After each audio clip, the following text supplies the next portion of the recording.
Atenta, pois, que o faças conforme o seu modelo que te foi mostrado no monte. Deus abençoe, meus irmãos. Amém. Vamos falar um pouquinho sobre Brana e João conforme o modelo do céu. Amém. Na mensagem no 7º selo, parágrafo 330, o pastor leu pela manhã, o irmão Brana diz: o reino de Deus está chegando. Interessante. Jesus, quando ensinou a orar, mandou que eles dissessem: Pai nosso que estás no céu, santificado seja o teu nome, venha a nós o teu. O irmão Brana diz: o reino de Deus está chegando. O reino de Deus estava na terra, no coração dos homens. O reino de Deus, antes de ele se materializar na terra, ele é espiritual no coração de cada crente. Certo, meus irmãos? E o reino de Deus, ele tem um modelo. E esse modelo estava no céu. E Moisés, quando foi levado no monte, aqui irmão Brana fala, Moisés foi ao céu.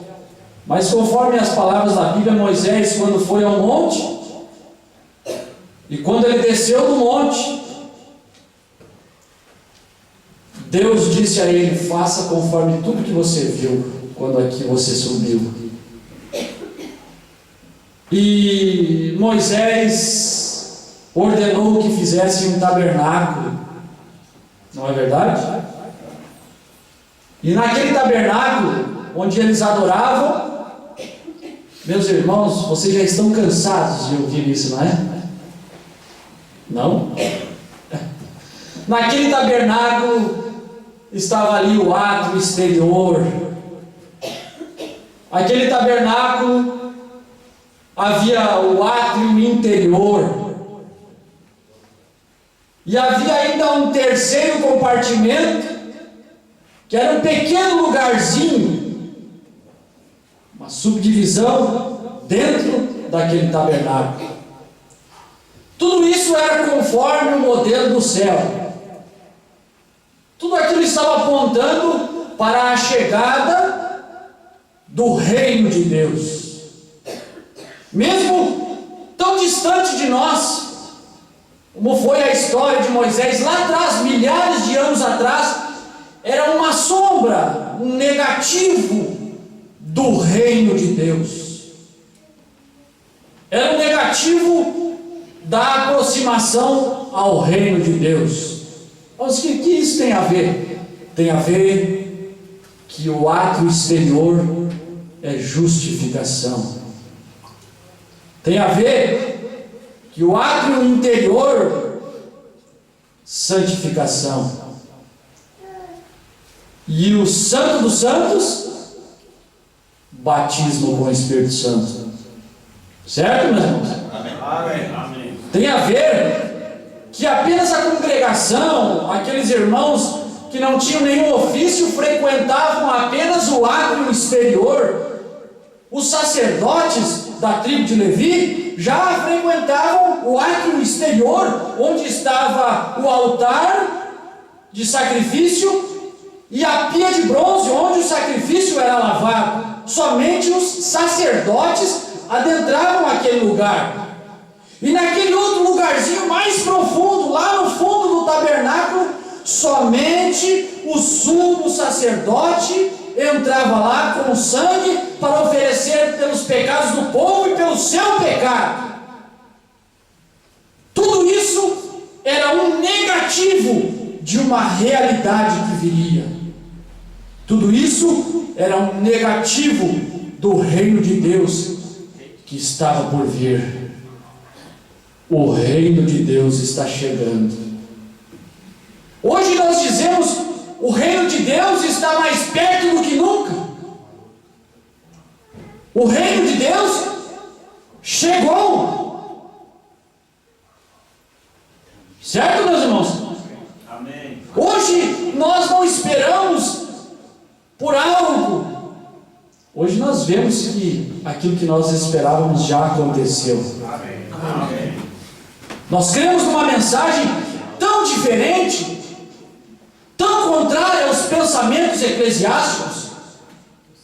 Nós cremos numa mensagem que vai contra todas as igrejas, todas as denominações. Nós pensamos tão contrário. Nós pensamos, nós cremos, nós vimos que Jesus Cristo já veio pela segunda vez, conforme Ele prometeu em São Lucas 17, 26 a 30. Amém.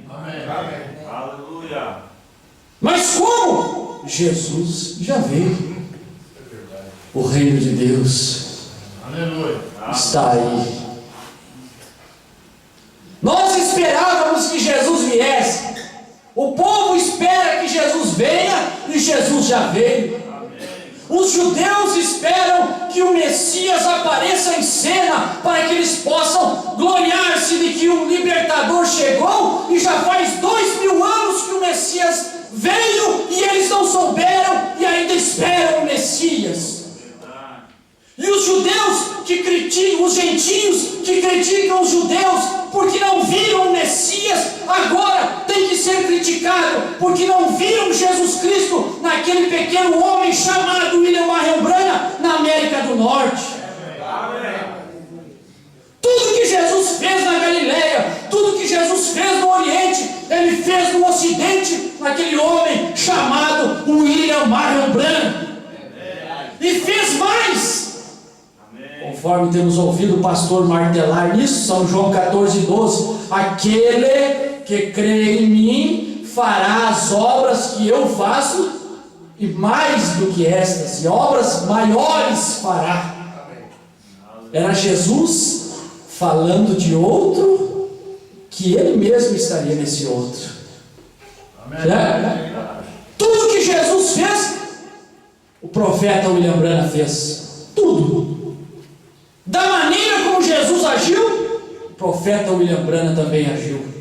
Amém. Ressuscitou mortos, curou enfermos, expulsou demônios, discerniu os pensamentos dos corações dos seres humanos, daqueles irmãos que chegavam na plataforma. Ele sabia seu nome, suas enfermidades, seus endereços, sem nunca ter visto aquelas pessoas. Ele produziu o sinal messiânico, o sinal do Messias, que quando ele discerniu os pensamentos daquela mulher no poço, e ele disse: vai, chama teu marido e vem cá. E a mulher disse: não tenho marido. E Jesus disse: disseste bem, porque já tiveste 5, e esse com que vive não é teu marido.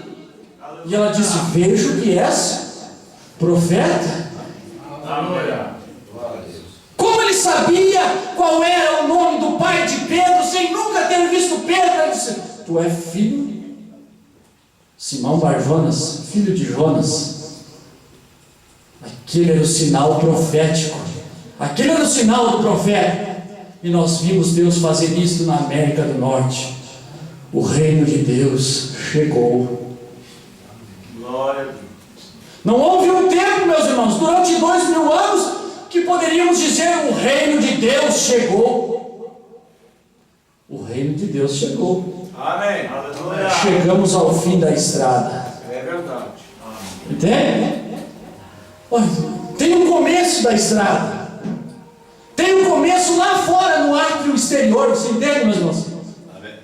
O começo lá fora, em justificação, quando a igreja não conhecia nada da palavra, não tinha entendimento nada da Escritura, não entendia muito bem a respeito dos mandamentos de Deus.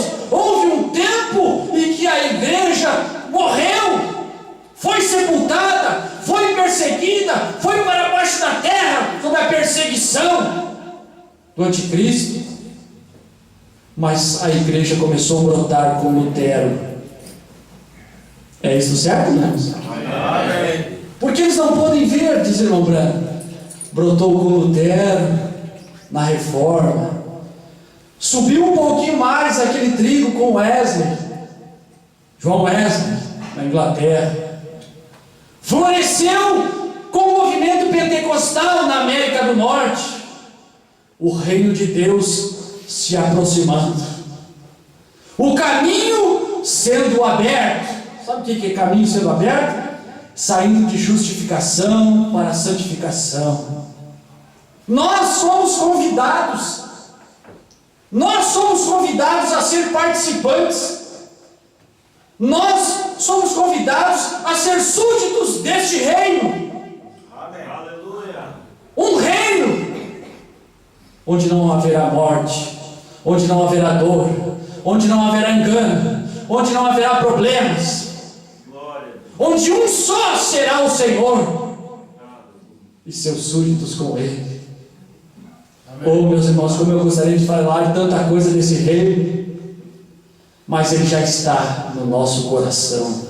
Amém. Ele está no nosso coração. Nós temos no nosso coração toda a trajetória do reino. Nós vemos Deus nos dias de Lutero, nós vemos Deus nos dias de Wesley, na santificação, nós vemos Deus nas 7 eras da igreja, com Paulo, com Irineu, com Martim, com Columba, com Lutero, com Wesley e com Branham.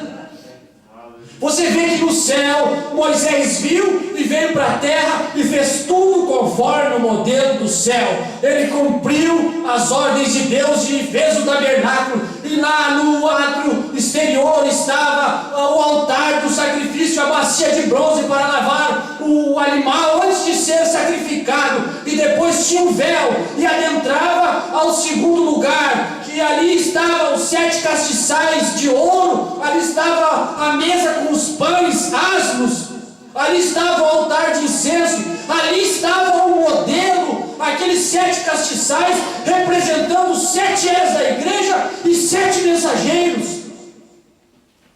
Ali estava uma ordenança ao sacerdote de que ele deveria tomar fogo do altar e acender o primeiro castiçal, a primeira mensagem, o primeiro mensageiro, o apóstolo São Paulo. Ele com sua luz deu base à primeira era da igreja, e com a luz de Paulo se acendia o 2º castiçal. Irineu, e de Irineu Martim, e de Martim Columba, e de Columba Lutero. E da luz de Lutero se acendeu Wesley, e da luz de Wesley acendeu Branham. Parou aí? Não, tem mais coisa. Agora nós temos na Bíblia um capítulo de mistério. Nós temos um Apocalipse capítulo 10, que ninguém sabe, que é um segredo, que é um mistério, que está escondido. Assim como aquele pequeno compartimento era um mistério para toda a congregação. A congregação lá fora só ouvia falar o que o sumo sacerdote tinha a dizer a respeito da terceira etapa. Só ele adentrava no terceiro compartimento. Isso estava apontando para Apocalipse 10. Aqueles que traduziram o Novo Testamento, Lutero escreveu sobre isso, mas ele não sabia nada disso. Os reformadores falaram do Novo Testamento, pregaram sobre os evangelhos, mas eles não sabiam nada de Apocalipse. Eles não sabiam nada de Apocalipse capítulo 10. Eles não sabiam falar sobre quando seria a vinda do Senhor. Eles não podiam falar sobre o que eram os 7 trovões, que não estão escritos na Bíblia e ao mesmo tempo estão escritos na Bíblia. Há os 7 trovões que João ouviu e foi proibido escrever, mas segundo a profecia bíblica, nos dias da voz do 7º anjo, quando ele estivesse na terra, todos os mistérios de Deus seriam revelados. O reino de Deus, na sua plenitude, está próximo, meus irmãos. O privilégio é fazer parte do reino de Deus, a igreja do reino de Deus. Senhor Jesus e seus súditos, o Senhor Jesus e seus eleitos, o Senhor Jesus e um povo que é semelhante a Ele, o Senhor Jesus e um povo que é parte dele. A igreja tem que ser parte de Jesus. Como Eva é a parte de Adão, a noiva é parte de Jesus. E o que é Jesus? Jesus é a palavra. Então essa noiva tem que ser tirada da palavra. Você tem que encontrar Jesus na palavra, encontrar o versículo, capítulo que aponta para Jesus, e depois você vê Deus fazendo uma operação no capítulo. Deus pondo aquele capítulo que representa ele a dormir, para que ele possa fazer a cirurgia, como ele fez uma cirurgia em Adão e tirou Eva para Adão, como ele fez uma cirurgia em Jesus na cruz e tirou a igreja primitiva. Aleluia. Deus pôs o sétimo anjo para repousar, e quando esse sétimo anjo acordar, ele vai ver o que saiu dele. Apocalipse 10, 8 a 11, saiu de Apocalipse 10, 1 a 7. Como o pastor pregou ontem, um depende do outro. Se não é Adão, Eva não vem à existência. Se não é o marido, a mulher não pode existir. Amém. Se não é Jesus, a noiva não pode vir à existência. Nós dependemos dele. Nós dependemos da revelação dele. Nós dependemos do reino dele. Nós dependemos inteiramente dele. Mas quando toca a nossa vez, nós estamos aqui para cumprir o que o reino de Deus determina. E aquele povo, meus irmãos, ficava ouvindo o que o sacerdote, o sumo sacerdote podia falar a respeito do terceiro compartimento. E o que nós temos no terceiro compartimento, meus irmãos? O que nós temos? Nós não temos lá no terceiro compartimento um altar de incenso. Nós não temos no terceiro compartimento depois do véu, porque tinha um véu, tinha uma cortina. Você sabe o que é véu? Uma cortina que escondia quem chegava no átrio interior, que era o segundo lugar, que era a santificação. Quem chegou na santificação e viveu o seu período na santificação, não sabia nada da terceira etapa, do batismo com o Espírito Santo. Isso é bonito isso, né, meus irmãos? É bonito falar sobre isso, né? Isso é uma realidade. É verdade. Deus não colocou essas coisas na Bíblia por brincadeira, para enfeitar, como muitas vezes a gente compra as coisinhas nas lojinhas de R$1,99 para enfeitar a sala, né? Botar em cima do armário, de pendurar na parede. Não! Deus não botou 7 castiçais para enfeitar o santo lugar. Não botou uma mesinha para enfeitar o lugar, não. Deus não colocou 2 querubins sobre a arca para enfeitar a terceira etapa, não. Não é enfeite. 2 querubins de ouro batido, um de um lado da arca e o outro do outro lado, conforme o modelo do céu. Bem, meus irmãos? Amém. Irmão Brana, na mensagem Apocalipse capítulo 4, terceira parte, explica, mostra, instrui sobre o que eram estes querubins. Irmão Brana volta a Gênesis capítulo 3 e mostra onde a primeira vez que estes querubins foram mencionados na Bíblia. Foi exatamente lá no livro de Gênesis, quando o homem foi deposto do jardim do Éden e se apartou do reino de Deus, e se apartou do contato direto com Deus.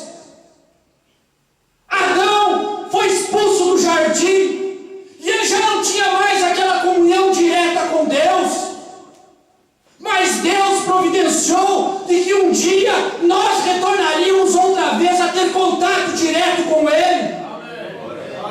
Ele não deixaria o seu plano ficar assim, não. Ele providenciou um substituto para a morte de Adão e matou um cordeiro, mas ele sabia que alguém teria que vir e morrer no lugar de Adão, no lugar da sua própria família. E nós somos a família de Deus. Amém. Nós estávamos nas mãos de Adão. Nós deveríamos vir à existência pelo livro que estava na mão de Adão. Mas quando Adão pecou, o irmão Branco disse: as mãos sujas de Satanás não puderam tomar o livro de Adão, e o livro voltou para a mão do dono original. Amém. E lá clamava: quem é digno de tomar o livro? Ninguém podia se apresentar, porque para tomar aquele livro deveria ser um parente redentor, segundo as leis da redenção de Israel. Tinha que ser alguém que deveria ser parente de Adão, um que não nasceu por via sexual, como Adão não nasceu por via sexual. Aleluia. Até que o parente se apresentou e tomou o livro. E agora, venha a nós o teu reino, Senhor. Venha a nós o teu reino. Pode trazer à existência esses súditos do reino. Aí começou a surgir os eleitos que Adão deveria trazer à existência. Adão deveria trazer Paulo à existência. Deveria trazer Irineu, Martim, Columba, Lutero. Deveria vir à existência no Jardim do Éden pela palavra de Adão. Mas não puderam vir à existência até que aparecesse o Redentor e redimisse, tomasse de volta o livro que Adão perdeu. Amém. Venha o teu reino, Senhor. O reino, meus irmãos, estamos no fim. Depois da terceira etapa não tem mais nada. Depois de Bran e João não tem mais nada. Depois de Moisés e Josué não tem mais história. Eles estão finalizando a história. A terra prometida será conquistada. Está passando na televisão, né? Eu escutei no rádio. Assista. Josué tomará. É aqui, irmão. A terra prometida. Você não pode ser um título. Porque depois que Josué tomar a terra prometida, acabou. Acabou as histórias. Acabou o entretenimento. Acabaram-se as pregações. Acabaram-se os hinos. O mundo está caindo aos pedaços. As religiões estão destruídas, caindo aos pedaços. Os pregadores estão agindo para entreter o povo e chamar o povo e para ganhar dinheiro do povo. E o povo, por causa de suas aflições, dão tudo para o pregador para ver se eles conseguem ter um pouco de consolo. E há um povo que realmente vê o reino de Deus. Mas esse povo não é grande, esse povo é pequeno, esse povo é humilde, esse povo é pobre, esse povo é simples. Esse povo não é visto porque a noiva, ela está escondida. A noiva é escondida, meus irmãos. A noiva é escondida. Entende? Como uma senhora do lar escondida. Escondida da aparência do mundo. Escondida dos olhares dos homens que andam pela rua. Ó, meus irmãos, não leve a mal o pensamento, a exposição. Mas é tão bom ter uma esposa que fica em casa cuidando dos filhos. Como é bom chegar em casa e sentir o cheirinho do feijão quase pronto. Não é? Como é bom estar quase chegando e receber um WhatsApp perguntando: quer que já faça o arroz? Não é verdade? É o tipo de Cristo e a igreja, entende? Cristo recebendo o WhatsApp, Cristo recebendo: o que o Senhor quer que eu faça? Qual é a sua vontade? O que está com desejo de comer hoje? São princípios básicos de um bom convívio humano que daria solução para o mundo. Mas não os direitos, entre aspas, iguais. Tudo perdeu-se o valor. Certo, meus irmãos? Todo mundo tem direito. Não era nisso que eu deveria entrar, meus irmãos. Mas para entrar aqui, chegamos ao fim da estrada. Chegamos ao fim do caminho. Não estamos mais nas eras da igreja. Já atravessamos o véu. Já atravessamos Apocalipse capítulo 10. Já vimos a espada na mão do anjo. Já vimos a Bíblia, o livrinho descer do céu. Jesus Cristo já trouxe o livro do céu. Já pôs um pé na terra e outro no mar, conforme Apocalipse capítulo 10 havia prometido. Jesus, aquilo que ele prometeu há 2000 anos atrás, que quando Israel voltasse para a sua pátria, não passaria aquela geração sem que ele retornasse segunda vez como o Filho do Homem.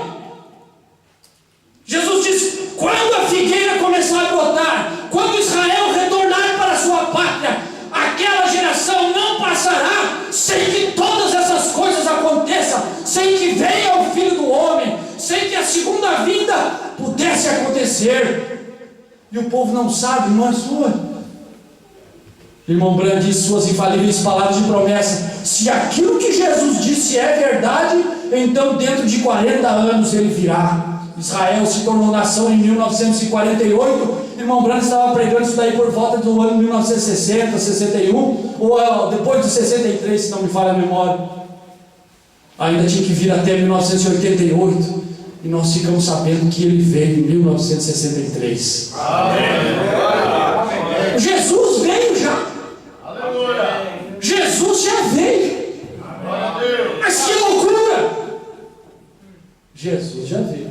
Amém. Porque o Jesus que prometeu voltar não é aquele mesmo corpo que nasceu de uma virgem, que tinha aquela aparência magérrima, aquela feição que aparentava 50 anos. Não era aquele homem com marca de cravos nas mãos, com seu lado, com marcas de cicatriz de furo. Não! Glória a Deus. Nós pensávamos que seria daquela maneira, mas não. Ele deveria retornar como filho do homem.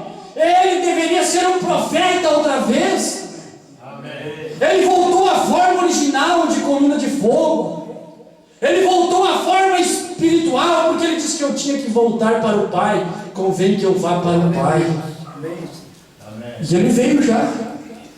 E nós temos visto, meus irmãos, a espada não só na mão de um querubim, certo?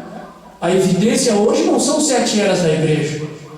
A evidência hoje não é a mensagem de Lutero. A mensagem do luterano não pode fazer nada por nós hoje, não. A mensagem luterana poderia fazer algo pelo povo há 500 anos atrás. A mensagem de John Wesley da Inglaterra não pode fazer nada por nós hoje, não. Amém. Ela fez há centenas de anos atrás. A mensagem pentecostal não pode salvar mais hoje, não. A mensagem pentecostal não transforma vidas mais hoje, não. Transformava há 100 anos atrás, quando ela surgiu na América do Norte, para protestar contra as igrejas formais que não criam no poder do batismo com o Espírito Santo. A mensagem pentecostal surgiu para protestar contra as igrejas que não criam que Jesus era curador. A mensagem pentecostal surgiu para botar fogo na coisa. Enquanto as igrejas eram frias e formais, gélidas, apesar de justificação e santificação. Mas a mensagem pentecostal perdeu seu efeito. E eles já estão agindo como o mundo. Eles já estão olhando para o mundo. O rock, as danças, tudo aquilo que não presta, que está exposto no mundo, está dentro da igreja, no movimento pentecostal. Se aqueles primeiros pentecostais levantassem hoje de suas sepulturas, eles chutariam essas igrejas pentecostais. Até mesmo a igreja da mensagem do profeta William Branham, na primeira e segunda etapa, não faz mais nada pelo povo, não muda o povo, não transforma o povo, não salva o povo. Venha, Senhor, o teu reino, conforme o modelo do céu. Conforme o modelo do céu, aquela espada passa da mão de um para o outro. Conforme o modelo do céu, aqueles 2 querubins estão guardando o propiciatório. Conforme o modelo do céu, naquele propiciatório é a arca, uma arca de ouro, e ali dentro da arca estavam as tábuas da lei, que Moisés recebera no monte, que Deus escrevera com seu próprio dedo. Ali estavam os 10 mandamentos, ali estavam os 7 selos. Aleluia. Dentro da terceira etapa na arca, ali estavam os 7 selos. E ali estava ela sendo guardada, porque esse é o nosso tempo, meus irmãos. Esse é o tempo dos 7 selos. Esse é o tempo da evidência destes 2 querubins. Esse é o tempo da evidência de Branham e João. É um trabalho conjunto. Você entende? Amém. Eles são íntimos desde antes da fundação do mundo. Eles são íntimos desde os tempos em que Moisés subiu no monte e os viu. Você entende? Amém. E eu não duvido que nos tempos de Jesus eles conversavam sobre isso, e Jesus poderia falar com os discípulos em particular, e falar sobre o reino que estava chegando, e que um se assentaria à sua direita, e outro estaria à sua esquerda. Tanto que a mãe dos filhos de Zebedeu implorou a Jesus, dizendo: permita que no teu reino, permita que quando o Senhor se estabelecer no reino como rei, um dos meus filhos se assente à tua direita e outro à tua esquerda. Entendeu? Jesus é a palavra. Jesus é os selos. Jesus no reino é os selos, meus irmãos. Jesus no reino não é dentro das 7 eras da igreja. Jesus assentado no seu trono no reino é Jesus na terceira etapa. É Jesus lá no terceiro compartimento. E Jesus no terceiro compartimento tem um à direita e um à esquerda. Jesus não disse: não, o que é isso? Ninguém se assentará à minha direita e nem ninguém à minha esquerda. Não, Jesus disse: vocês podem beber o cálice que eu bebo, sim, mas se assentar à minha direita e à esquerda é para aqueles a quem meu Pai já predestinou. Bran e João. Apocalipse capítulo 10. Bran de um lado, João do outro, e no meio 7 selos, 7 trovões, novo nome, 7º selo, vinda do Senhor. Ali está o Senhor Jesus Cristo no seu reino, introduzido no nosso coração. O nosso coração, para que nós podemos participar dele fisicamente. Se o povo não receber o reino de Deus espiritualmente hoje, não pode participar dele fisicamente. Certo, meus irmãos? Esse mundo se explodirá. Entende? Esse mundo chegará ao seu fim. Mas graças a Deus, porque não será o fim. Para os eleitos, nós estaremos no seu reino. Amém? Que Deus nos abençoe, meus irmãos.